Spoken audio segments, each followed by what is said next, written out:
Bienvenue sur le rocher. Dieu n'est pas un homme pour mentir. Nombre chapitre 23 au verset 19. Beaucoup de personnes peinent à faire confiance, non pas parce qu'elles sont froides, non pas parce qu'elles sont méfiantes par nature, mais parce qu'elles ont été blessées. Promesses non tenues, paroles données puis retirées, engagements brisés sans explication.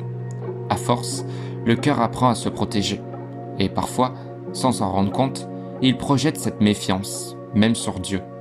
Nombre chapitre 23 verset 19 vient poser une vérité fondamentale. Dieu n'est pas comme les hommes, et c'est précisément pour cela qu'il est digne de confiance.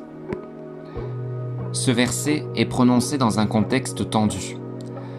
Balaam est engagé par un roi pour maudire Israël, utiliser des paroles spirituelles contre le peuple de Dieu. Mais quelque chose d'inattendu se produit. Dieu prend le contrôle de la bouche du prophète.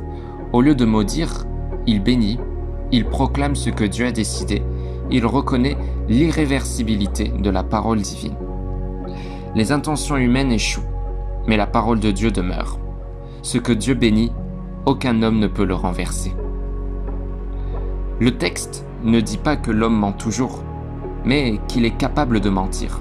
L'homme peut promettre sous l'émotion, parler sous pression, changer d'avis, céder à l'intérêt. Dieu, lui, ne parle jamais à la légère, ne flatte pas, ne rassure pas artificiellement, ne s'adapte pas à l'opinion. Dieu ne ment pas, parce que sa nature même est vérité. Il ne dit pas la vérité, il est la vérité. Le verset continue, « Ce qu'il a dit, ne le fera-t-il pas ?» Dans la Bible, la parole de Dieu créée, la parole de Dieu établie et la parole de Dieu accomplie. Quand Dieu parle, il engage son caractère, il engage sa fidélité, il engage son nom. Dieu ne parle jamais pour combler un silence, il parle parce qu'il agit. C'est ici que beaucoup trébuchent, parce que Dieu ne ment pas, mais il n'agit pas toujours immédiatement. Le temps de Dieu n'est pas le temps de l'homme. Le silence peut durer, l'attente peut peser.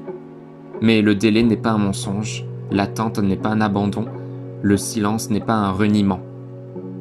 Dieu n'est jamais en retard. Il agit avec justesse, pas avec précipitation. Sans le vouloir, nous projetons sur Dieu les trahisons humaines, les paroles non tenues, les promesses creuses et les figures d'autorité défaillantes. Et nous finissons par penser « Dieu fera peut-être comme les autres ». Nombre chapitre 23 au verset 19 vient purifier notre regard. Dieu n'est pas une version améliorée de l'homme, il est radicalement autre. Si Dieu mentait, la foi serait fragile, la prière serait risquée, l'espérance serait instable, l'évangile serait incertain. Mais parce que Dieu est fidèle, la foi repose sur un roc, la prière a une assurance, l'espérance a un fondement. Tout le christianisme tient sur cette vérité. Dieu dit vrai. Croire réellement que Dieu ne ment pas apaise l'anxiété, relâche le besoin de tout contrôler, restaure la confiance profonde. La foi cesse d'être une tension. Elle devient un lieu de repos. Faire confiance à Dieu, ce n'est pas fermer les yeux, c'est s'appuyer sur sa nature.